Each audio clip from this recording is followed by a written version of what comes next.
not, let's get started. So today we're gonna continue with lecture 28, our discussion of vertex corrections in QED. This is going to be the last lecture on QED at one loop. And we're basically going to be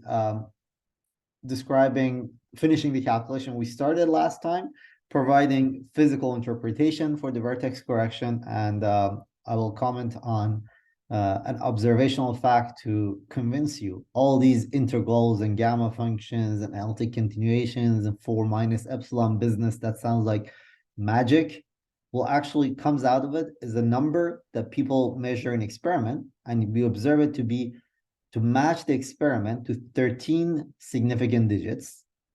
And if you view significant digits as a success of a theory, quantum field theory is one of, if not the most successful, it's one of the most successful theories mankind has ever made. So we're going to discuss that. So all these integrals and these ugly change of variables and things that we're doing is actually going to pay off. All right. As I said, let me just repeat again. Next Thursday, we're going to have our last lecture, which is going to be a summary of everything we did covered in part 1, of course. All right. So let's start with a summary of the last lecture. I'm going to try to add a little bit more discussion to make these integration a little bit more smooth, to clarify a little bit the physics of what is going on. So let's just remind ourselves what we were discussing. We're discussing QED diagrams, right? So there are 3 Feynman diagrams in QED as a theory of a Dirac fermion coupled to a U1 gauge field. There is vacuum polarization, which is the propagator, the interacting propagator of a photon, right? The U1 gauge field. There is a fermion self-energy, which is the fermion propagator, and there's a vertex, which describes the interaction of fermion with the gauge field photon. We're interested in doing this as one loop, right? So the classical, the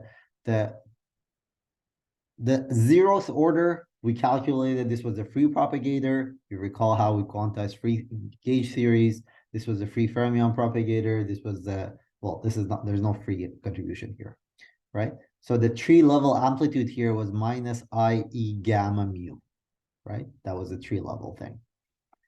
Now, what we're going to do is one loop. So at one loop, to the 1 pi, one particle irreducible diagrams, there are these 3 diagrams, each of which is contributing. So this one is contributing to vacuum polarization, fermion self-energy, and vertex correction. And we went through we calculated these 2, and today we're going to finish the calculation of this.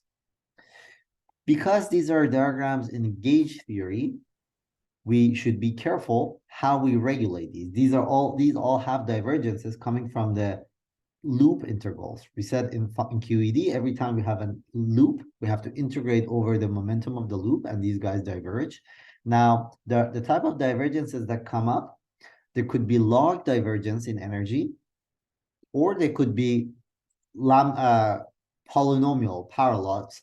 In particular, UV cutoff to the power of 2 that came up in this diagram. Now, if the regulator doesn't respect gauge invariance, we're in trouble. What we did was that we introduced a regulator method called dimensional regularization that respects gauge invariance. We proved that. The way that this regulator works is that you take your 3+1 dimensional QED, right? And pretend it's in a d+1 dimensions, right? So you just change your k integrals, the momentum that runs in the loop, with d+1 dimensional integral. Because you want to keep the dimensionality of the propagator fixed, you have to introduce a mass scale to the appropriate power, right? And you don't touch any of the other pieces. The rest remains the same. We showed that with this choice of dimensional regularization, this choice of regularization, dimensional regularization, there are only log divergences that appear. Expand in the case of log divergence, expanding in 3+1 minus epsilon dimension, the form of the divergent term is 1 over epsilon, 1 over epsilon, 1 over epsilon in all 3 of these. These are log divergences in energy, 1 over epsilon in 3 plus 1 minus epsilon dimensions. We said that because of the structure of the analytic structure of these correlators, next to 1 over epsilon in 3 plus 1 epsilon dimensions, there's always this combination that appears, half log of 4 pi e2 minus gamma. Gamma is that constant that appears in expansion, right? So it's more convenient to always repackage that into some 1 over epsilon prime, right? Now, this way of regularizing thing will give you 1 over epsilon bar, 1 over epsilon bar, and 1 over epsilon bar as divergences. And discarding this term is a regularization scheme. Is called MS bar, minimal subtraction bar, refers to this part. Scheme, right? So hopefully we define what it is, right? You go to 3 plus 1 minus epsilon dimension, and you look at the coefficient of this term, and you discard it.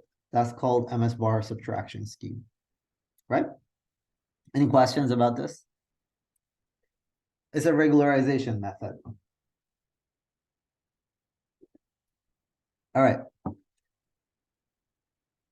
I also said that one thing that's really tricky with gauge theories is when we calculate one of these one loop diagrams, it's important to keep in mind which part is gauge invariant and which part is not gauge invariant. So if you work in a fixed gauge, for example, in Lorentz gauge, this could be confusing. One good trick to keep track of, well, this is not the most general way of doing things, but kind of a trick that's helpful actually, is to work in a gauge that's called arc-C gauge. We introduced this last time. The way we define this gauge is by adding to the Lagrangian a term which is minus del mu a mu over 2 epsilon, right? Now, if you add this term to the Lagrangian, in the limit, what it does is that it gives oh, sorry, there's a squirt here. Squirt. So field configurations that have large del mu a mu, sorry, small del mu a mu are suppressed. Small? Large, sorry. When it's large, they're suppressed, right? So in the limit of C going to infinity, what this does is it basically suppresses any field configuration that has del mu a mu not equal to 0. That's otherwise known as Lorentz gauge, projecting to del mu a mu equals 0, right?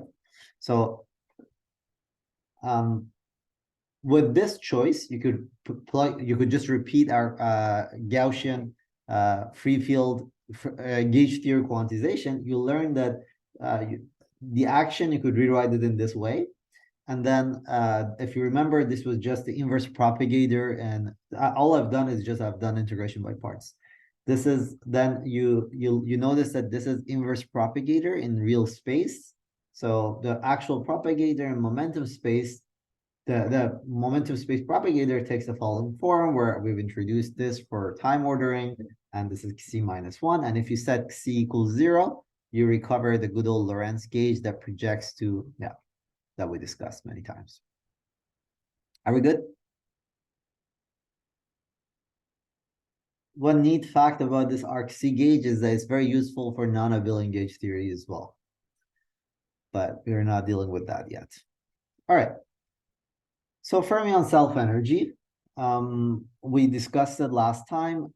The fermion self-energy, you could expand it in terms of 1 pi diagrams, and you could package it as I over P slash 1s epsilon, which is the propagator of the free fermion. And then there is this shift bit, which is the 1 pi amputated 2-point function.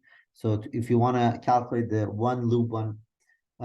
if you want to calculate the self-energy, all you need is this guy, this amputated 2-point function, right? Now, we said that we calculate this guy at one loop.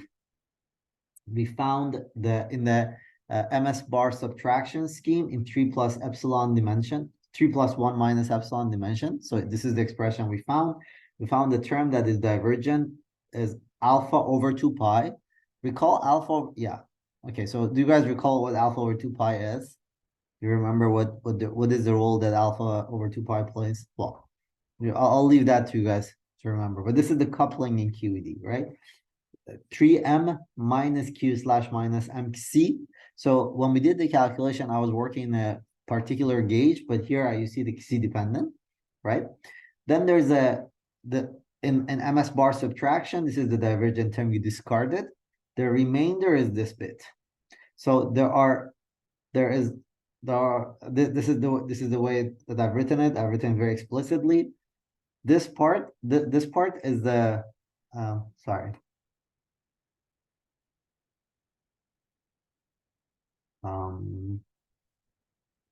Let's see. Yeah.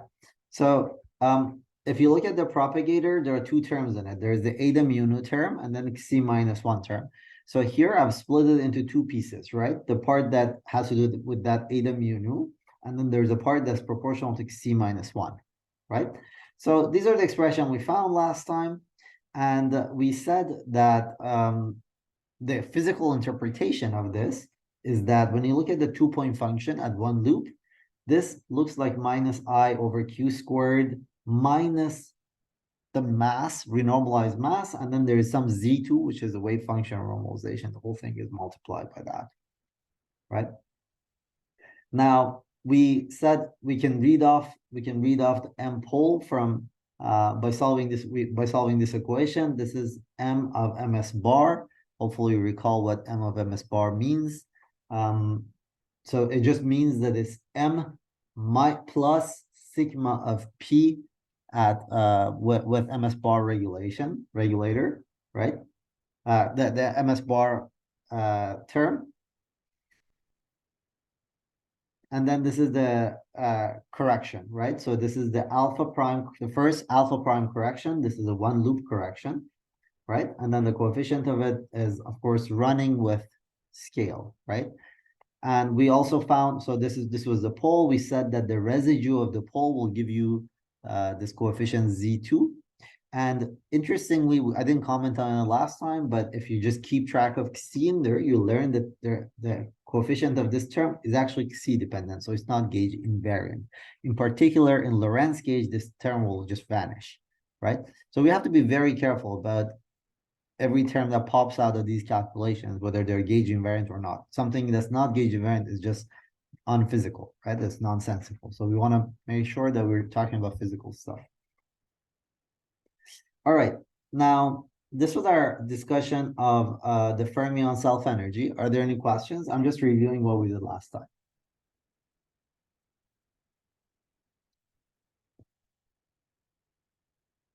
All right. Finally, last time we started our discussion of vertex correction. So vertex correction describes the interaction of the fermion, which, for example, an electron in QED with a photon, and the 1pi diagrams are going to be just the standard good old vertex, which is gamma minus IE gamma mu. And then the one loop correction, we wrote it this way with some lambda mu, right? And then the whole thing we're going to call gamma mu. These have to be a Lorentz vector. You could convince yourself of that. Now, we know a little bit more about, we could deduce a little bit more about the structure of this lambda mu by studying its Lorentz transformations. So to be more precise, by Lorentz transformations, here I mean the part of the parity time reversal, right? So parity in particular, right? This is the part that has to do with discontinuous Lorentz transformation, right? So QED in 2+1 dimensions preserves parity, which means that sending Tx to T minus X is a symmetry. So let's remind ourselves how this works on the spinners.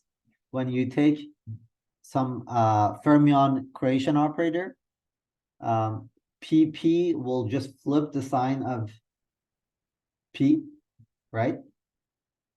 But this is a fermion creation. This is the anti-fermion operator. And what it does is that it adds a minus sign. So fermion and anti-fermion have opposite parity. That's what we say.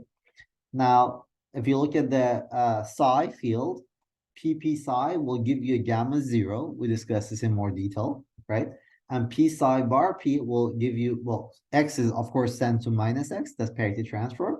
Psi bar will have a gamma 0 on the other side. Recall that these are matrices, right? These are matrix multiplications. Putting all of this together, we see that the current, if you remember, the current is this term, right? As P psi bar gamma mu P.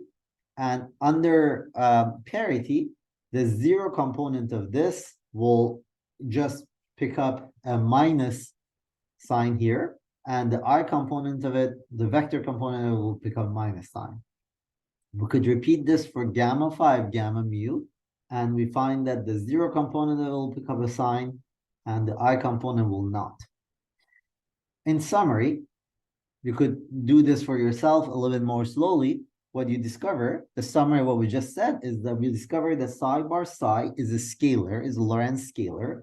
Psi bar gamma 5 psi is a pseudoscalar. Hopefully you recall what pseudoscalar is. Pseudoscalar is a quantity that under the connected part of Lorentz transformation transforms like a scalar, but under parity, it does not, right? So it does not, it's not preserved under.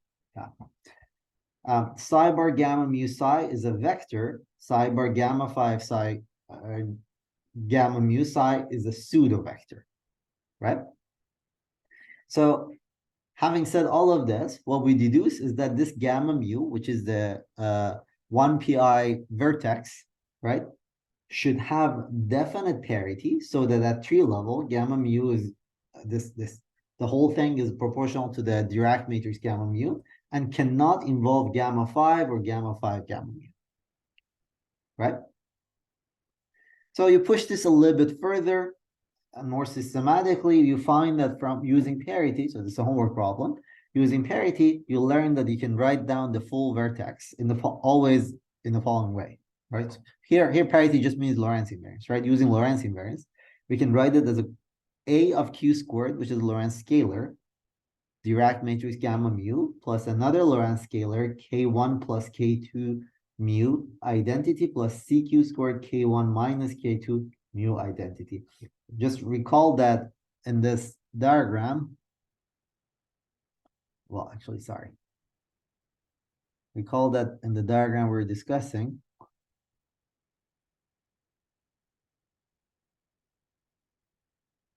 so this is the diagram we're discussing, 1pi, right? So this is K1 and this is K2, right? And then this is mu. This is a photon that's being sent this way, right? Now, we also have word identities, which will tell you that Q mu M mu for any amplitude has to be 0 for external photons. So this is an external photon. Using this, which is you'll work out in detail in your homework, you'll learn that if you take this gamma mu and put it in between U bar K2 here, an external leg here, fermion leg, an external fermion leg here, U of K1, and the contracted with QU, it should be 0. And using Dirac equation for spinors, you learn that you can deduce these two equations. This is also part of your homework problem. Putting all of this together, you deduce that CQ squared has to be 0, which means that this term goes away, right? So what did we do? In summary, we just used Lorentz invariance, including the disconnected part, parity, to argue that this 1pi diagram, the 1pi vertex, will have to have the following form where these two are two scalars, right? So it's fixed by Lorentz invariance up to two Lorentz scalar functions, a of q squared and b of q squared. Is that good? Next, we use Gordon identities. This is something that you will see in your homework and you'll look it up. We already commented on it. To write it in the following form. It's basically what we said above, right? There's a term that's proportional to gamma mu, and then there's another term. But I've rewritten the other term in a little bit of a funky way. And this the coefficient of the gamma mu term is called F1 Q squared, and this coefficient defined in the following way is called F2 Q squared. Fi of Q squared, by the way, just to make sure you guys remember the notation.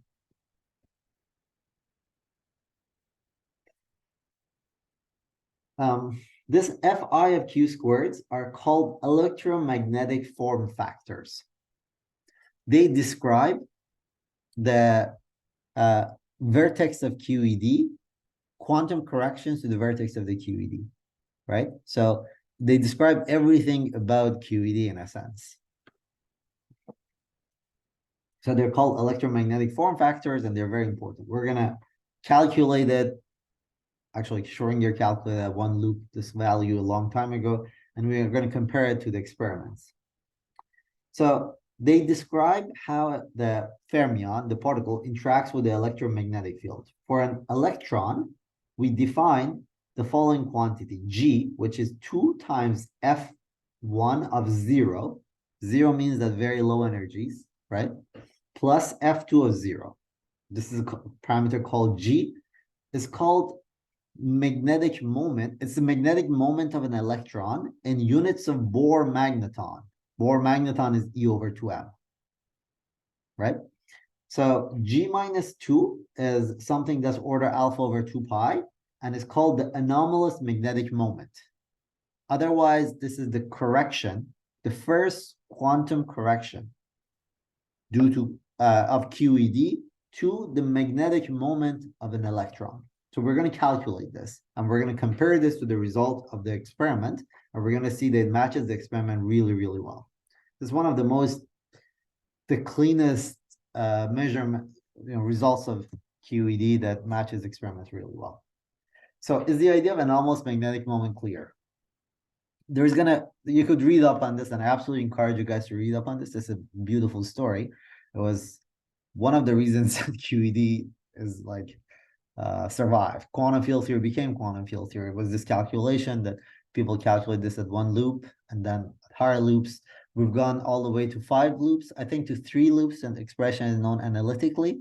To 5 loops, there's numerics, and we know the answer, and we matches the experiment up to 13 significant digits. But all that it is just the calculation of the loop correction to this, right? So we calculate what we're calculating right now is the one loop calculation that I believe Schrödinger did back in the 40s.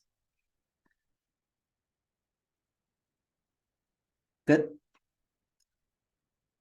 But everything. Sorry. Why do we identify the G defined here as the magnetic moment? Oh, very good. So I don't have time to discuss that here. I absolutely recommend reading the Wikipedia article on this. It describes this very cleanly. Or pick your favorite textbook in quantum field theory. Like I would say, Peskin has a discussion of the magnetic moment, why this is the magnetic moment. I just wanted to say that this is the quantity, right? So hopefully I've defined it, and I've told you how to calculate it, and we can compare it to an experiment, but it's on you guys to go read a little bit more about why this is the magnetic moment. Okay. Any other questions?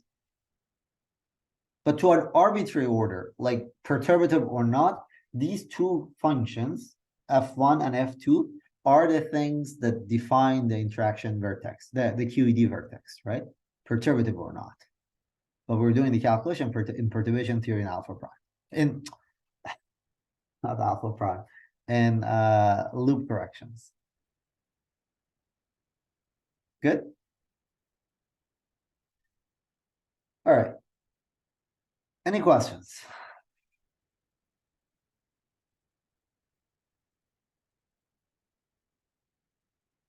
I'm going to pause here for a few seconds.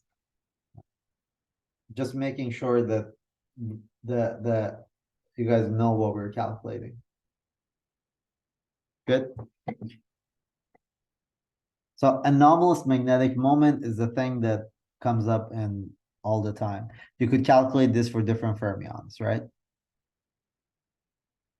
So any fermion that couples to photon, for example, electron couples to photon, so that's called G of E, E for electron. other leptons that couple to photon will have their own things. All right, so back to the one loop vertex correction. Hopefully now I give you some motivation to go through these integrals, right? So what we did last time was that we wrote down these Lego expressions, right? This is the one loop, one pi vertex minus I e lambda mu is, there are 3 points, right? There are 3 e's. This is the part that has to do with dimensional regularization I've done already. And here are the 3 vertices, the propagator for the propagator for fermion, and the photon propagator, right? I've been drawing this a million times, but let's do it again, right? So this is one propagator, is this guy.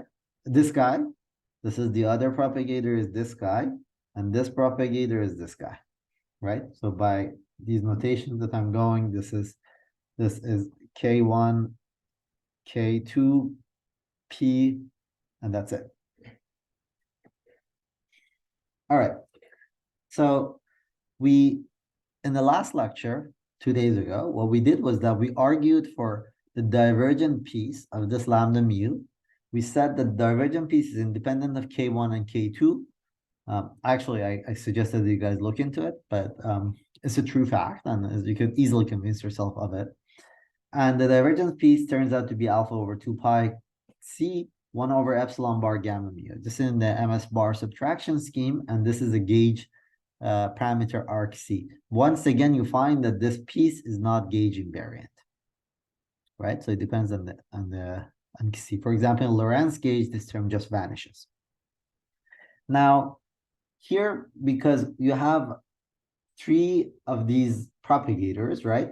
What we need is the Feynman parameters of the following form. We said this last time, 1 over ABC. This is the way we write it down.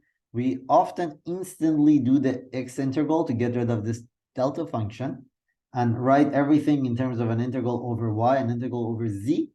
However, it's always convenient to keep the parameter x explicitly, but we keep in mind that x is 1 minus y minus c. Good. So in the expressions are right, there won't be x integrals, but sometimes you see there's a parameter x. That's what it's meant. Are we good? We also said that we define this L mu's, which is a shifted momentum in the loop by this x and y variables in the external legs, external momenta. Now, what is helpful is because in arc C gauge, this guy has 2 pieces. There is a piece that's eta mu nu, and then there is a piece that is C minus 1, right? K mu over K squared. So we saw that before.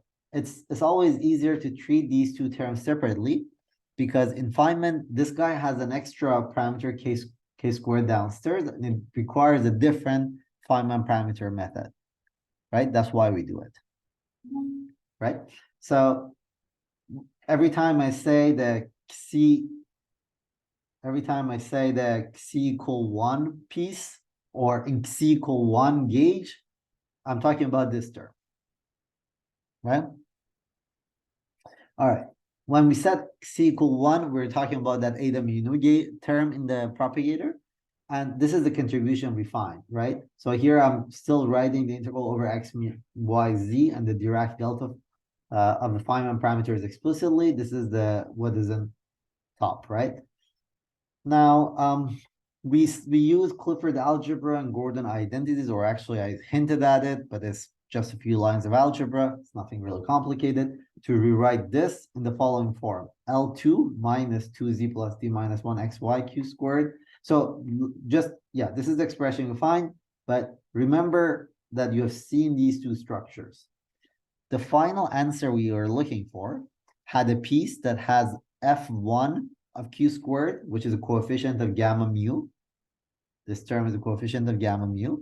And then the second part is a coefficient of q nu sigma mu nu. This is these guys, right? So this is the other term, by the way. I think I wrote something incorrectly here. Of course, that's by Dirac algebra, that thing is fixed to be 2 eta mu. So it's just a commutator, not anti-commutator, right? Otherwise, that's just a Clifford algebra. All right. So the reason for rewriting it this way is this F1, F2 terms, right? Hopefully the factors. That's clear. All right. Then pushing this a little bit further, what we find is that now we could separate the F1 term and F2 term. F1 of Q squared is going to look like this. Now I've done the X integral explicitly. There's an integral over Z and Y. And as usual, I know that it's log divergent. We argued for that before. So I go to 3 plus 1 minus epsilon dimension, right? I expand in small epsilon and I find the following structure. Now, instantly, as before, we expand in small epsilon again, and it comes out of these two combinations. If you recall, comes out of it is this 1 over epsilon bar piece, right? And that was responsible for the reason that we were always finding 1 over epsilon plus log of 2 pi e2 minus gamma was this type of expansion that coming out of the gamma function, right? So the divergent term, as we had argued before, will in MS bar subtraction scheme takes the following form. Then the finite piece is this. So let's just keep it as is for now. That's F1. Now, if you look at F2, you interestingly find that F2 is UV finite. F2 doesn't have any divergences. You shouldn't be surprised because if you recall the divergence structure of the divergence structure in the propagator is that this term is always more divergent than this guy. In the example of the vacuum polarization, this was the term that was responsible for lambda squared divergence, and this was the log divergence, right? So here we're finding that this is divergent, log divergent, and this is not divergent at all.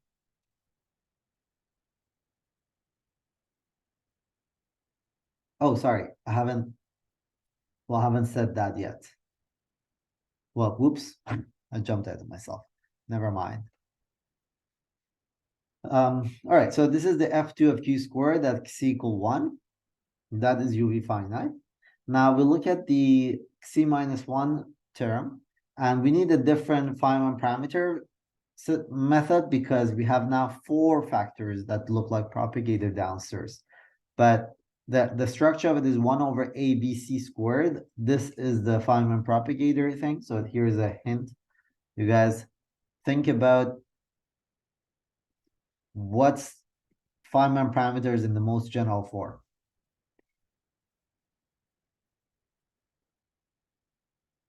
So far I've been just giving you these Feynman integral case by case, Feynman parameters case by case.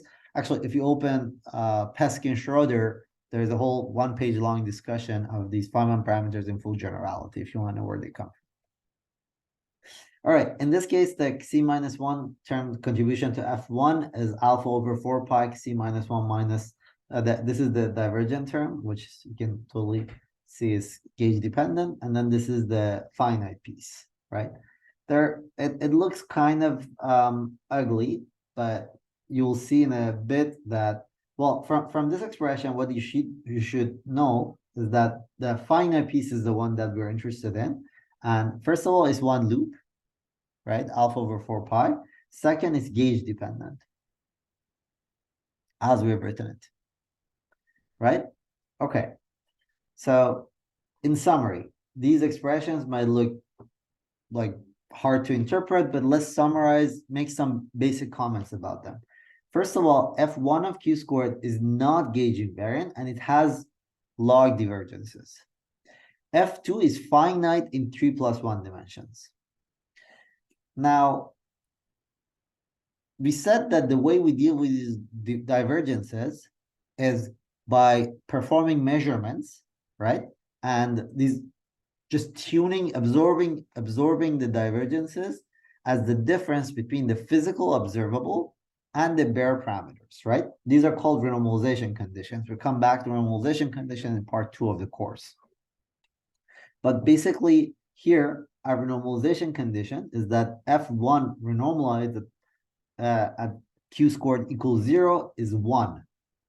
That means that the charge of electron is minus E when this electron is at rest. Right? That's just a condition. To say that in these expressions that we've written down, if you set Q equals 0, the E in the vertex is the observed charge of electron at that's at rest, right? That just means that the normalization condition is this. Once you renormalize this way, now F1 of Q squared tells you how electric charge is changing as a function of scale. Is that good? Or are you guys confused?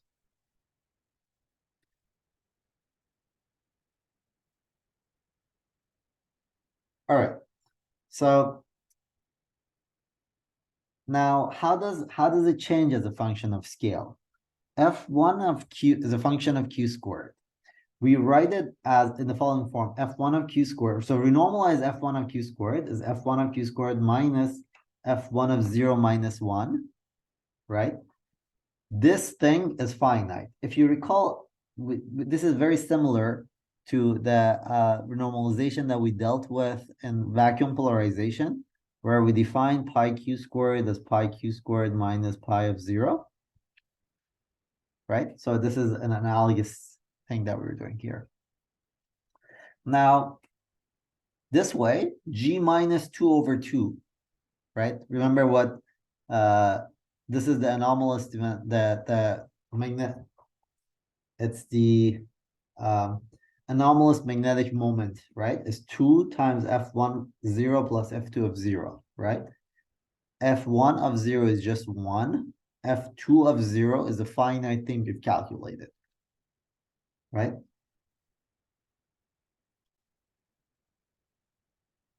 G minus 2 over 2 is F1 of renormalized 0 minus 1. This cancels, plus F2 of 0. So it's just F2 of 0. It's a finite thing that we computed.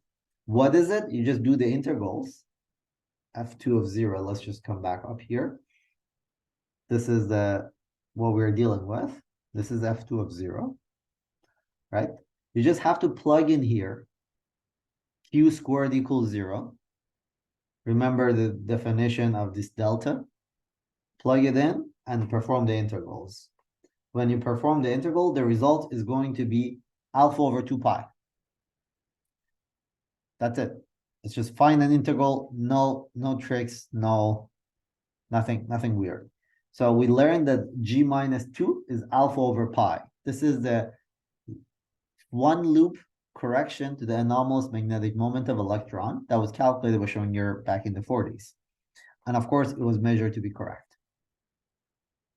Right? So this is a correction to the magnetic moment of electron. And then there are high loop corrections. Any questions?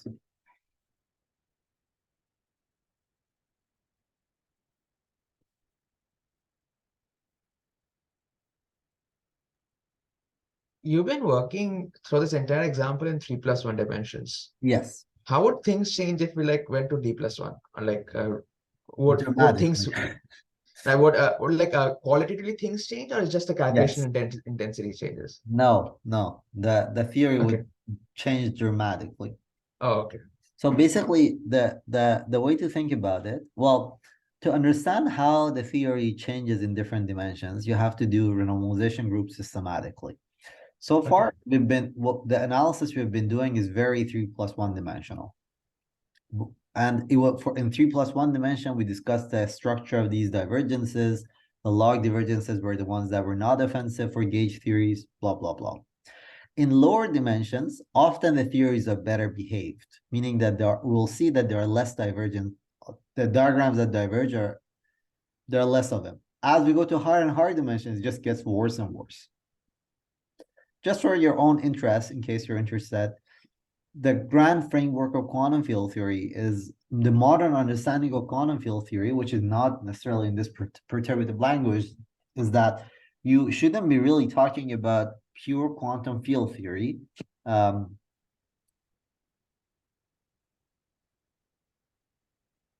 that's non-interacting above, what is the right dimension? 6 or 7.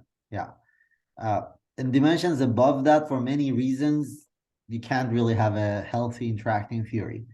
If you happen to have, then if gravity is one of your fields, if you have quantum gravity, so you're doing gravity is also a dynamical field, then that could be pushed a little bit higher to 10, 11 dimensions, but above that, everything goes to hell. Nothing makes sense. You could always define free field theories, no problem. But in lower, like as you go higher and higher in dimensions, things get really hard.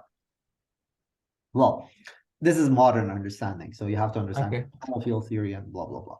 But quick answer to your question: in low enough dimensions, things are a lot better behaved. Thank you. Sure. That's why I think some old textbooks were discussing 2 + 1 dimensional QFTs. Yeah, the status of actually there's this approach to quantum field theory called axiomatic QFT that has been successful in defining, I'm told, lambda phi 4 theory in lower dimensions. I don't know. It's really hard as we go to higher dimensions. Any other questions?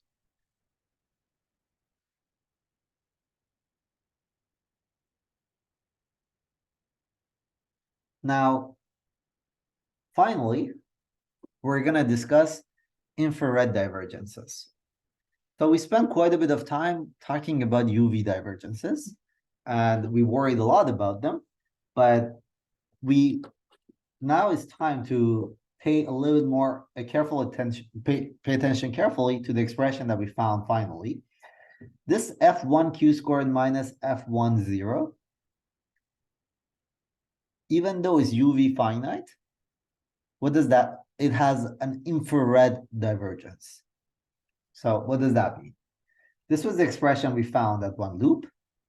This expression is divergent as z goes to 1. And I leave it for you guys as an exercise to check that y z going to 1 is IR, infrared.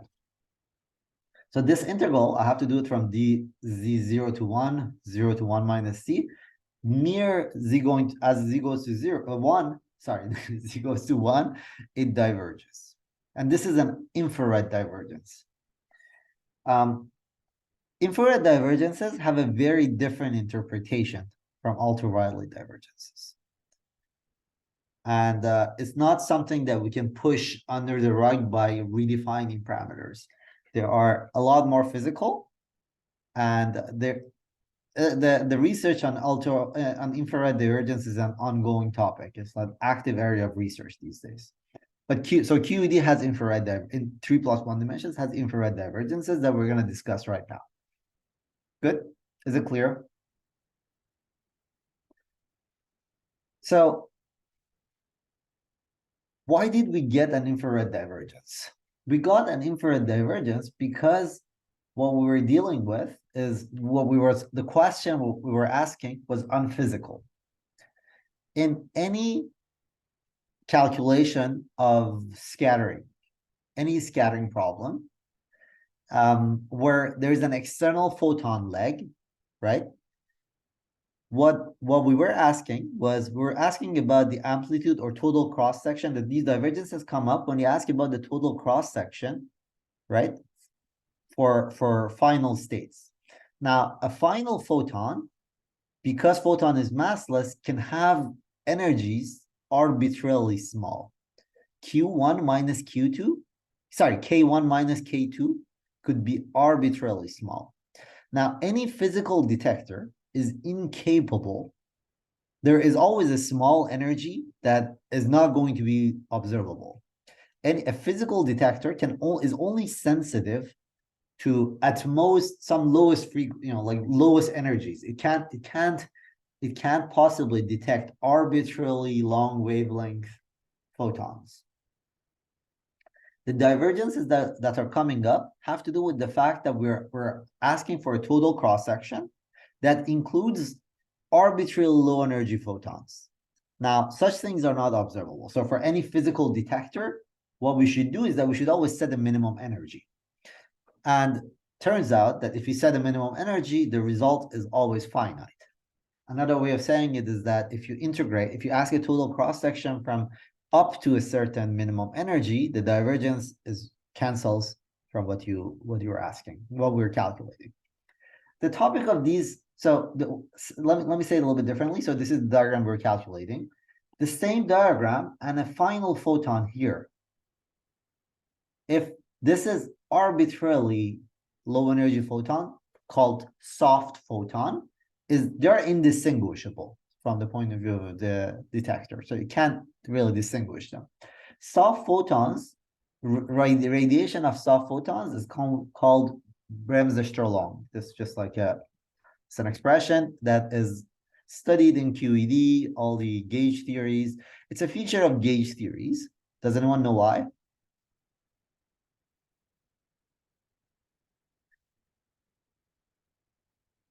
Why is Bremser-Strahlung only a feature of gauge theories? The gauge boson is always massless, right? Gauge invariance requires it to be massless. It's a feature of gauge theory. So if you have an external gauge field, like a photon or whatever is your external, like your boson, your gauge boson, right? It could have, because it's massless, it could carry arbitrarily low energies, and you're going to be dealing with these soft radiations. That's always the case, right? So it's a feature of gauge theories. If we ask for the total cross-section with soft photons below the detector cutoff, that thing will diverge, and that's the unphysical thing, and it's exactly the divergence we're talking about. So there is a theorem, it's called the soft photon theorem, that basically realizes what we just discussed. In gauge theory, when we ask about cross sections for detectors that have some finite sensitivity to lowest momenta, right? There are those cross sections are always going to be finite. It's a theorem. It's called soft photon theorem, right? So said differently, a finite detector efficiency provides a physical infrared cutoff. Now, you might still worry about these log divergences, as you should, and it is, as I said, an active area of research. But why is it unphysical? Can someone tell me why we can't build a detector just in very, very physical terms? Why can't we build a detector that can detect photons with arbitrarily low wavelength? What is the problem with that?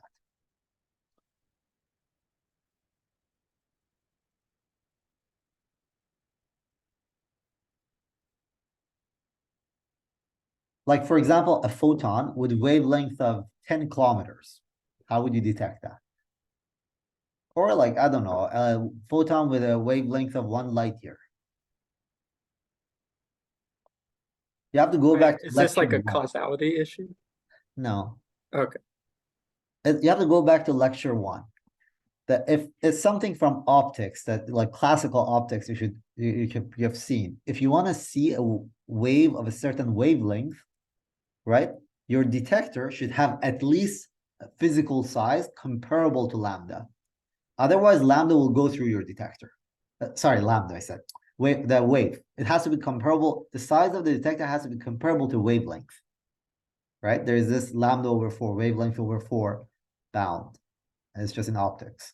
So if you want to, any detector will have finite size. And by the virtue of the fact that it has finite size, it can detect things at best, even if it has insane precision, it can detect things that have wavelength at least is at best its size, nothing longer. Anything with wavelength longer will just go through it, right? So it's really a physical restriction. The question of asking about the total cross-section, including all the arbitrarily low energy photons, was really an unphysical question. Is that point clear? Is the detector you mentioned restrict to the special detector yeah, in a special a detector in a special sense. Because if we consider some generalized idea of detectors, the photons with long wavelengths do interact with them. For example, they might interact with some environment, and we can detect their interaction with those environments. There is no way around the analogy with size is one way of viewing it. You might say, oh, maybe if I design experiment with like that are maybe have smaller size, but they're very precise. I collect information for a very long time. You learn that you could do better, but you will have to collect information for times that get longer and longer. This is a fundamental bound on how well you could measure things. This is not like an issue of design. This is a fundamental bound on how well you could detect things. So in our modern understanding of infrared divergences, the only way to talk about these arbitrarily wavelength things is to go sit all the way at infinity. So you have to give the observer access to the whole space-time all the way to infinity to be able to talk about these arbitrarily wavelength modes. There's no way around this. But it's good to think about it. Like environment or anything like that will not help. They can do so much. You might be able to push certain things around, but you will not get past the fundamental bound. So would it then have like anything with cosmology, like have implications there? Exactly. That's a very good point. Yes. So there is, well, if you when you start doing cosmology, for example, in inflation, you have a scalar field called inflaton on the background that is curved. Now it's a lot more complicated because it's a curved background, and when the there's let me not get into it. It's a complicated thing. But there is something in cosmology which is more worrisome. In cosmology, you have cosmological horizons, right? Meaning that the part of the universe that you have access to is limited. Like even if you could, there's not much you could do. There's no way around it. You're bound by the fact that you have cosmological horizons. You don't have access to anything larger than that. But anyway, the story gets increasingly more and more complicated. But even the case of simple QED has its own things. All right, good. Any other questions? So with that, let me just conclude and summarize our discussion of QED at one loop. So we discussed QED as a simple, physically relevant, important example of quantum field theory at one loop because we wanted to do loop calculations, and we saw how to deal with divergences in the case of gauge theory with all the subtleties. There were the issue of word identities, which is gauge invariance that we had to be careful with, blah, blah, blah. We were dealing with, at one loop, we were dealing with 3 1-pi diagrams, right? There is this diagram. This was the vacuum polarization. There was this diagram, which was the fermion propagator, right? Interacting propagator of the fermion. And then there was a vertex correction, right? So we said in dimensional regularization, we use this trick. These are log divergent. We introduce MS bar scheme. We discard this term. And the UV divergences were basically captured by renormalization of mass and charge of the electron. There was also that residue that we read off when we were doing this calculation, right? So these were the 3 infinities that we were moving around. Good. In what we're going to see in the part 2 of the course, any theory you pick, there will be a bunch of vertices and there will be a bunch of these infinities.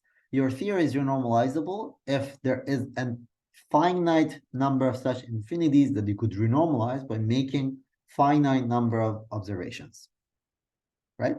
If it's not normalizable, we can't do that. And for every experiment, every calculation you want to do, you have to do a brand new experiment. At that point, you don't have a theory. You just it's a joke, right? So, Now, we saw that there are infrared divergences due to soft photons, right? This is Bremser-Stirling. These are like long wavelength, arbitrary long wavelength photons. But the cross-section for any physical detector is divergence-free. This was related to just something that I just coded, but I didn't prove it. I just argued for it. It's the soft photon theorem. The most important part of this section of the course was the calculation of anomalous magnetic moment of electron. For electron, this was G2 minus 2.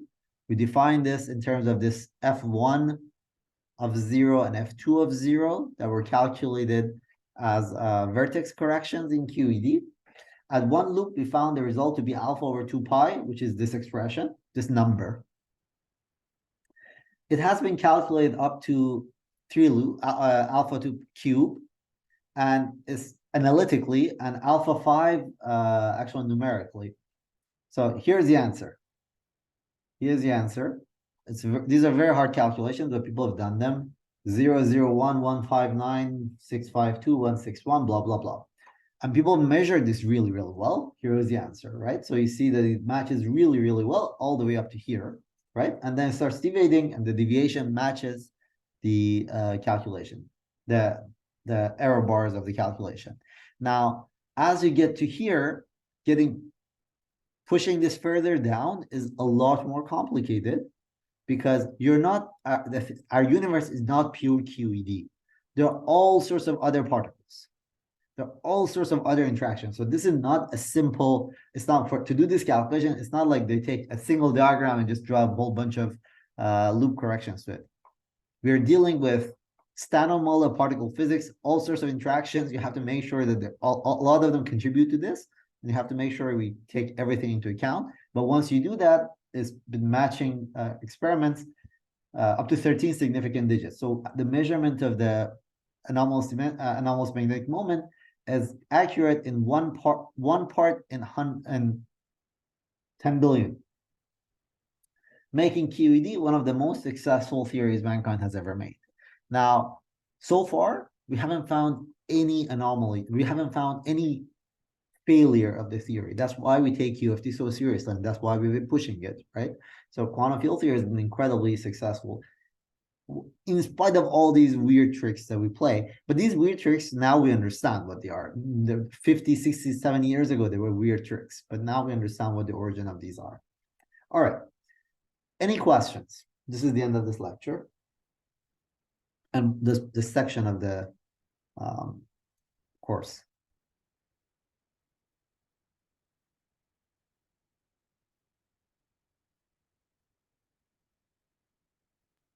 This might be a bit of a, what do you call it? Slightly, what do you call it?